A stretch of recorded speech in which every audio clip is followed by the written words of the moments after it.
Newspapermen meet such interesting people. They know the lowdown, now it can be told. I'll tell you quite reliably off the record about some charming people I have known. For I meet politicians and grafters by the score, killers plain and fancy, it's really quite a bore. Oh, newspapermen meet such interesting people.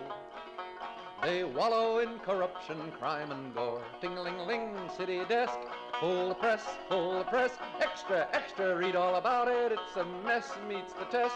Oh, newspapermen meet such interesting people. It's wonderful to represent the press. Now you From Studio D in the Alan S. Shartok Broadcast Center on Albany's Central Avenue. Here we are. Does that sound good? I think we need some music, too. Yeah. We had it. We already heard Pete. It's the Media Project, a half hour of commentary and analysis and maybe a little bit of frivolity about the media. I'm Rex Smith, formerly editor of the Times Union, now writing on Substack, the Upstate American. You know, when I first started doing it, people didn't really know what Substack was. Now there's a lot of folks who do it. Anyway, welcome to the Media Project. I'd like to introduce my colleagues, Judy Patrick and Miles Reed and Barbara Lombardo. Judy Patrick, former editor of the Daily Gazette. How are you doing? I'm doing well, but today could we talk a little bit about this AI-generated book list that was disseminated by a syndicate, and also more broadly about the quality of content we put in our newspapers or on our websites and what it means in terms of our credibility? Ah, what a great topic. Okay, that's a pretty broad thing, the quality. We will do that. Barbara Lombardo, formerly executive editor of the Saratogian and the Record of Troy. What's up? Hello, I want to talk about that also, but I'm hoping we'll have time this week to talk about the threat on campuses where they are telling journalists that you may not be covering us. And those are student journalists. Yeah. I just was on the Columbia University campus, and there was some talk about that. That's a really great topic.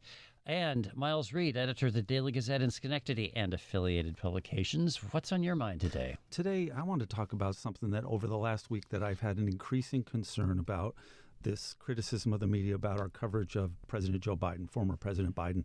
Obviously, it's been going on for months, but then with Jake Tapper's book, it really has peaked. And I'm in a position now where last week, I think on this show, I said we missed it in the media, but now I'm thinking we're just the scapegoat, actually. Well, I think you have a good point, and I agree with you. I think that's something great to talk about because the book Original Sin by CNN's Jake Tapper and Alex Thompson of Axios, the subtitle has the word cover-up, and that shows you what they think about it. But I've got to say, if there really was a cover-up involving the most covered person in the world, 900 reporters are credentialed to cover the White House full-time. If all those journalists really were hoodwinked by a cover-up, or if they were in on some deal and trying to cover it up, then there's something very wrong with the way we cover the presidency and the president. But what the book focuses on, this is interesting, is Biden's inner circle suggests that what's often called groupthink kept the truth of his deterioration out of the public eye. And it doesn't say much about press coverage, but the commentary since then has been. And so here's my question for the group, and I think we'll probably get into this in any case, but what I want to know is what you think happened in terms of media coverage, and I'll offer my top line. I think we Americans aren't comfortable talking about aging in general. You know, when we say that someone is showing their age, it sounds like shaming. And even beyond aging, when we discuss either physical frailty or mental decline, it seems intrusive. And one of the ethical tenets of journalism, after all, is to minimize harm. So you say, well, do people who go into public life not benefit from that standard? And can we go ahead and harm them by publishing what amounts to speculation about their physical and mental condition? And there's been some talk about that because of the recent coverage of Senator John Fetterman, his depression and the lingering effects of his stroke 2 years ago the coverage of that has gotten a lot of pushback. So figuring out the balance between our truth-telling responsibility and sensitivity is one of the constants for journalism decision makers. And what I'm wondering is whether those decisions were wrong during the Biden presidency or whether, as you say, Miles, are journalists being made scapegoats here? What were you aiming toward? Yeah, I think we could have done better in the media, but I started thinking about it, and I went back and looked at some of our coverage over the last 4.5 years of President Biden, and we didn't just totally bear it. We ran various op-eds over the years. We had stories where politicians, especially Republicans, raised issues. I don't think the Democratic Party was forthcoming about it. I think that the real scrutiny needs to be more on the Democratic Party. But when you look at our stories, we had a number of stories over the years, and I did a search on this where we quoted President Trump, at the time former President Trump, where he referred to him as Sleepy Joe. And that was a regular drumbeat there. And, I started thinking about it. And to me, was I the only one that thought that that was sort of a coded, sanitized criticism that he felt he was starting to decline mentally? And so it is a tough one to get into this. But I think I want to use this moment to look at it with both political parties in America to say, if we got it so wrong, let's come up with an agreed upon litmus test that we have for top elected officials, for mental tests for mental acuity. And then those need to be disclosed just the way campaign finances are, because I think we're missing the boat, and it's too convenient just to blame the media. I still blame the media for a lot of this. The dozens of people who are reporting the media and their editors and their outlets and their media company owners, I think, have a responsibility to make the tough decisions and report what perhaps made them too uncomfortable when you're looking at the bashing the candidate who is at least sane versus the other candidate who is day in and day out incompetent and a threat to democracy. Do you want to come down and bash the guy that you think would be better for democracy? I think some of that is part of it. And it also was easy to shrug off as the criticism of Biden's age as a factor when most of the comments were coming from or were attributed to GOP people, that you weren't getting on the record comments from Democrats. So then you could shrug it off saying, oh, the Republicans are just criticizing him for political reasons. So that was difficult. But we in the media should have been more on top of this. So, Judy, do you share Barbara's feeling about that? I think the media industry is being a little defensive at this point. When we hear any discussion of Jake Tapper and Alex Thompson's book, you hear, there was the Wall Street Journal expose. Remember that? And that the New York Times did do some stories, and we did raise questions about the fact that he wasn't doing the interviews. But I was thinking back to the 2020 election where it was during COVID, so he spent a lot of time, as President Trump at the time said, in his basement, campaigning from his basement. And when you read the book, you understand that was to his advantage because he was not, at that point, a very good campaigner. He was not talking well. So in any of these discussions, I think there's a lot of criticism that should be leveled against the Democratic Party. And then at the end, they'll say, oh, and by the way, maybe we didn't do such a good job. Well, our job at this point is to really think about, should we have pressed it further? And I think it translates into the current president and the issues that need to be raised about, what he says and hold him to greater account. There's a whole issue of privacy. I mean, we respected the privacy of FDR. We respected the privacy of JFK when they were both president, and we didn't talk about those issues. Maybe when you run for president, you give up all privacy. I mean, I want to see all the test results, and we don't get those, especially from the current president. So one of the things as an editor I tried not to be is defensive. And so I'm trying to think, what did we really get wrong? What I object to in the current analysis is actually Jake Tapper in being pressed in some interviews. He's such as by Megyn Kelly, for example, who has become, by the way, an apologist for the far right.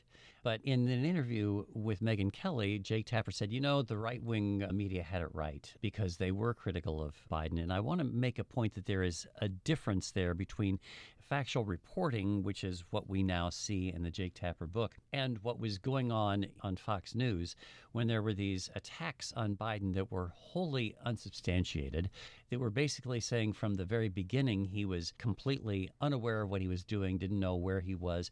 So I think that there's a matter of degree here, and that is where journalism really needs to be strong, in the nuance. It is very rare that we have good guys and bad guys, white and black. I've often said to people that great journalism is done in the shades of gray where we lead our lives. And this is actually one of those stories where the shades of gray were lost, where perhaps there was, Judy, you say defensiveness. Maybe there was defensiveness on the part of reporters saying, well, we're not going to give in to this right-wing clatter about Biden. But we didn't, I should say the mainstream media perhaps didn't, therefore, look as hard as they could have at what was going on there. I appreciate Miles' comment about, well, is there some measure that we could use in our reporting so that we're balanced? That's a difficult test to set up and to abide by. I don't think it would suffice to have that kind of a thing. There's just too much gray involved in that and too much subtlety. And how about the Her report when they said, oh, we're not going to pursue criminal charges or whatever against Biden because he's just a kind old man who with a bad memory and a jury wouldn't convict him. So that just felt so gratuitously political to me at the time. And I'm not sure it was anything more than that. Are you thinking differently about that now? It could have been just a reasonable assessment by a professional prosecutor saying the jury wouldn't buy it, but there was a defensiveness, and I too thought that it was partisan, but it sounds now in retrospect as though it was just simply accurate work by a prosecutor. Or it was both. Right. Or, I mean, if you listen to the audio tape that was released by the Trump administration just last week, clearly, if you listen to the audio tape, you're thinking, this is the person who's in charge of the free world. This is the person we're expecting to be awakened at 2 o'clock in the middle of the night and make decisions about major geopolitical events. I mean, when you listen to the tape, the Biden administration did not release the tape, and there was a very good reason why they didn't. It's clearly rambling. He clearly is a nice old guy with a bad memory. Yeah, one thing, I think it's an interesting dilemma that we have, but I sometimes hear from people, especially right-wing readers, say you totally ignored Biden's mental decline. And, I haven't done a full audit about what we did, but one perfect example is right after that debate that was disastrous. Everybody that saw that, we had a front page story when Antonio Delgado, the lieutenant governor of New York State, said it's time for him to step aside. He's got some problems. We ran that on the front page of the Gazette, and I think all of our smaller papers too. And that's just one example. I think my point is there were opportunities we in the media took to try to at least report it, because there is this ethical dilemma that in general we don't want to make the news. We want to report what various stakeholders are saying. And in this case, a Democrat, we reported, called him out and said this, but there was not a lot of furor. It took a little bit longer before the rest of the country came along. And in fact, he was criticized within his own party. Again, the media, we did our part to report that, and it sort of stopped where they attacked the messenger in a way. What do you do as a reporter when you're on the beat? And I'm thinking of these White House reporters on the beat. What do you do when there is manipulation, when you can't get access to some of the principles? This is as true and probably less true, I guess, in city halls and in the state capitol because you tend to have an opportunity to get up a little bit closer to the people. But your message is constantly managed in one way by the fact that there are issues that are constantly being shoved at the beat reporters from the media office that you need to report on. So how do you get at these questions when you might even have a suspicion that there are stories that need to be told? Here's an example that is real life, and I don't know whether this has applicability. Andrew Cuomo's tendency to make passes, I guess is the word, to young women. I wonder about the Capitol Press Corps. Did the Capitol Press Corps miss that? Or is that something that we ought to be looking at? Would an author taking a look at that now, in the same way that Jake Tapper and Alex Thompson have taken a look at Joe Biden, would an author taking a look at the Capitol Press Corps handling of Andrew Cuomo have a better answer to that now than what went on during that time frame? I think they would. I mean, I think that in hindsight, we looked at that and a lot of us were pushed off because Andrew Cuomo was very strong-willed. He was bullying. We talked about it on this show. He aggressively went after some of the very best reporters in the Capitol. So I think I'm saying, yes, we missed the boat on that until it was too late. But I think once things started to sort of come to fruition, I think the media did a credible job trying to report all those allegations. The fact that he's now what appears to be a front runner in New York City, it's not for lack of some pretty intensive scrutiny since then. It's that this is a political creature and he's moving forward. You know, reporters get stonewalled. That happens all the time. In Biden's case, I think there was aggregate data. There was the fact that, you could look at his logs of his daily activity and find out he was going to the residence at 4 o'clock every day, or the fact that he was doing shorter and shorter interviews or no interviews at all. It's hard to write about the absence of things happening. And there was some of that, but there wasn't enough meat on that bone to really develop it. Again, the Wall Street Journal report that happened earlier on in 2024 was good, but there was a lot of blowback against those reporters for doing that story. And also at the time, they were risking access. I mean, once you write that story, the White House isn't going to be returning your calls very quickly. Yeah, remember with Ronald Reagan in the 1980s, I mean, now in hindsight, we look at that, and I think most people who are paying attention think that even when he was reelected in 84, he was already in sharp decline. But it is a tough thing. So again, the media tries to do this. And the reason I bring that one up is there was reporting about his decline.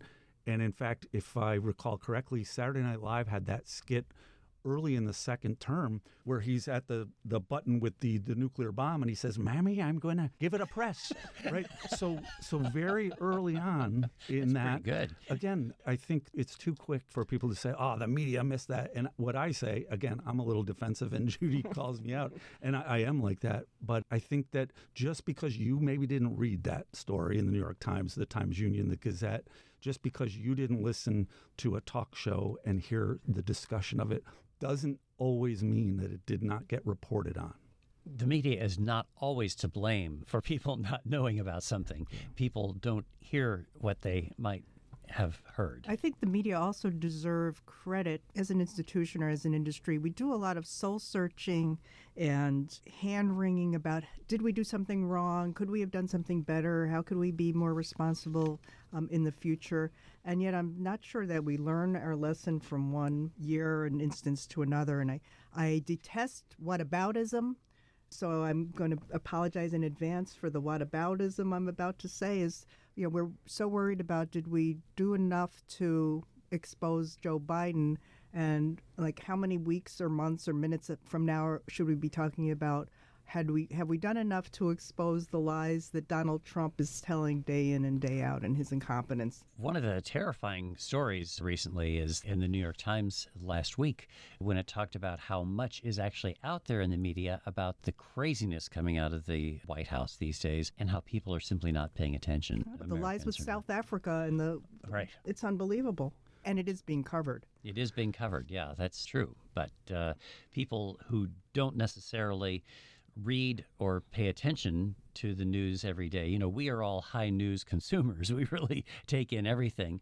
And sometimes you think, well, why don't people see this? Why don't people pay attention? I still think there's more Biden reporting to be done. I mean, we need to talk to that tight circle that was around him to find out what decisions were really affected by his mental state. I mean, as a political measure, I hear the Republicans already coming after him saying maybe we need to nullify or negate some of the actions he took because maybe he actually wasn't making these decisions.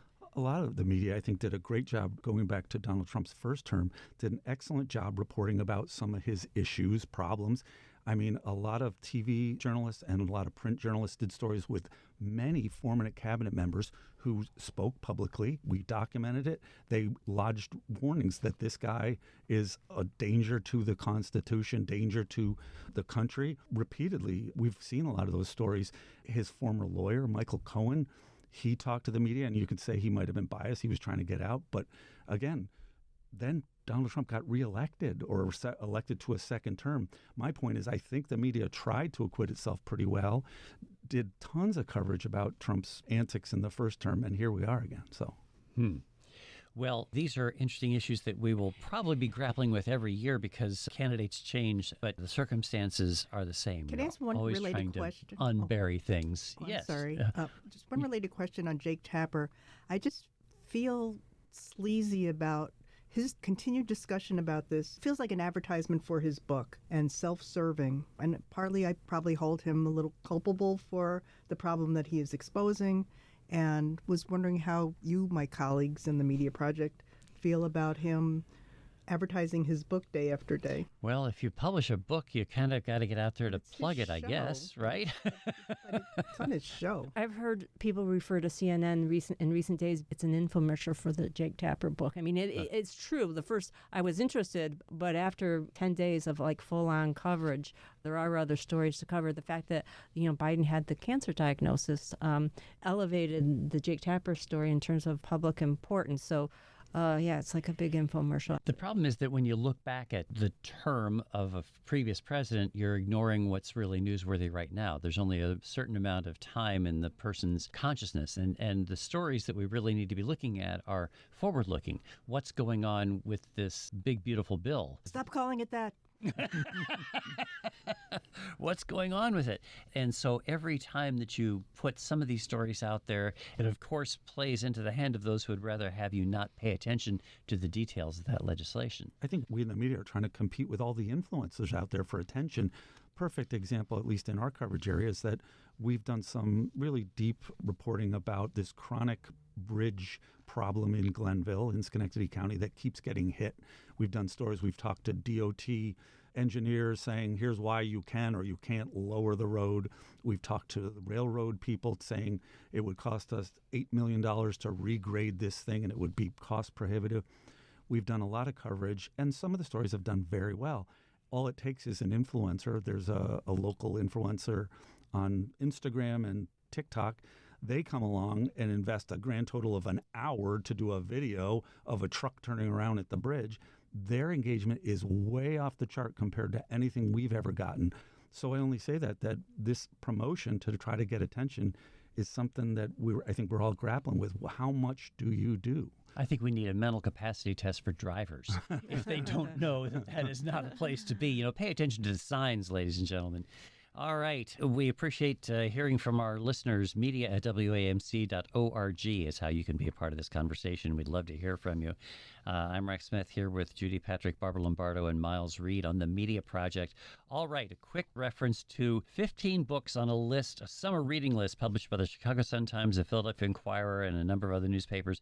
Only 5 of the 15 books were real. Why is that? Because the list was compiled using artificial intelligence. Okay, so who's to blame for this? Judy, you said you wanted to talk about. So this appears to be something that was disseminated by a syndicate, and newspapers or media companies pay syndicates for content. They publish it. They usually sell advertising around it. Oftentimes, these are gardening supplements. This one was a summer supplement. And among the content they got from the syndicates, King Syndicate, was this list. A freelancer did it. The freelancer used artificial intelligence to generate the list. This list was bad. What responsibility does a local newspaper pay? Are they supposed to read all this stuff? Usually, the content in these supplements is kind of generic, but you are relying on the syndicate to produce quality content, stuff that's original, that is new to the reader. And when you publish this without a thought about what might be within, you are hurting your credibility. And the reader does not know that this came from a syndicate, that you didn't really go through it line by line. And at a time when trust in the media is at all-time low, the last thing on earth we need to do is publishing bad information. I mean, we need to, as an industry, pay closer attention to the quality of our content and to realize that it costs money. I mean, to pay people to create a solid list, something that people can trust. I mean, how hard could it have been? There are a lot of people who love books that I'm sure would gladly have created this list, incling Joe Donahue, who at WAMC, who offered to do it for free this morning. Absolutely, absolutely. Who's to blame? You would probably publish something. If it comes from a syndicate, you'd trust it, wouldn't you, Miles? We have. Occasionally we do. We have special sections, especially ones that are more branded When to content, plant your daffodils. Yeah, we do those. We have one with a whole bunch of recipes. I've actually never, gone through to say, are these even real? And I think it is a huge red flag. And my biggest concern is that I hope the public, the reading public, realizes that more and more papers are eager to just scoop up anything they can find to fill their pages. And it raises this concern because there are plenty of newspapers, even in New York State, Judy, people that I know that, you've sometimes worked with in your former job with the New York Press Association.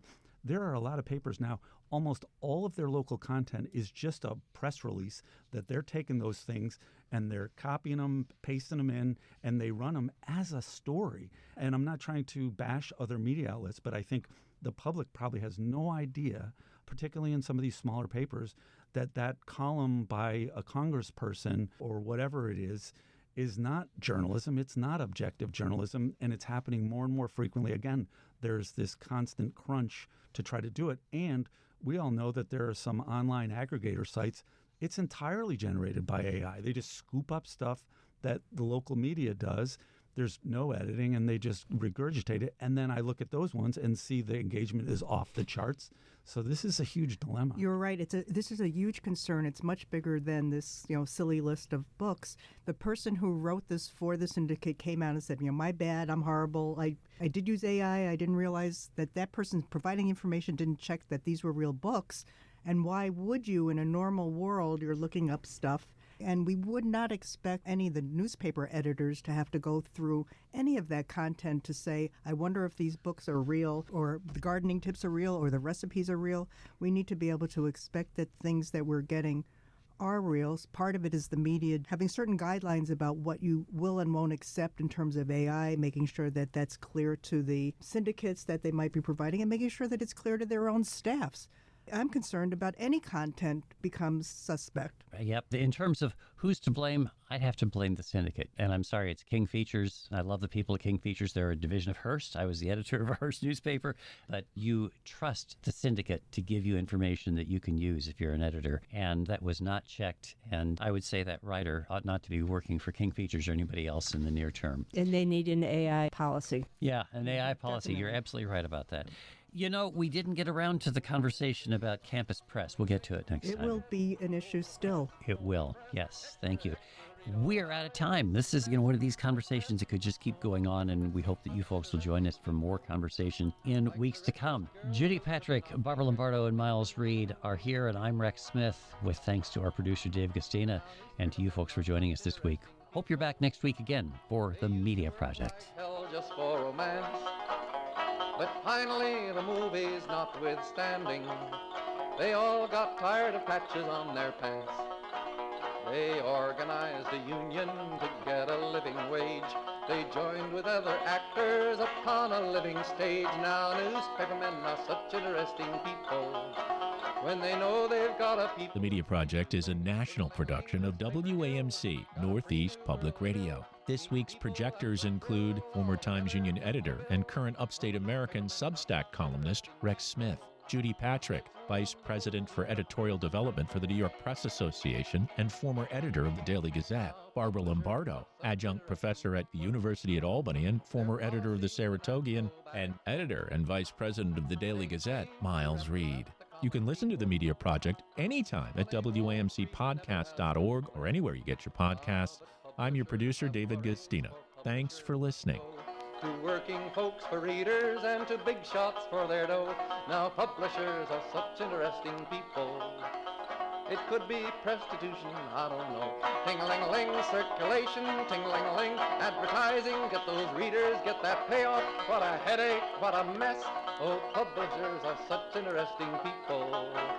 Let's give 3 cheers for freedom of the press.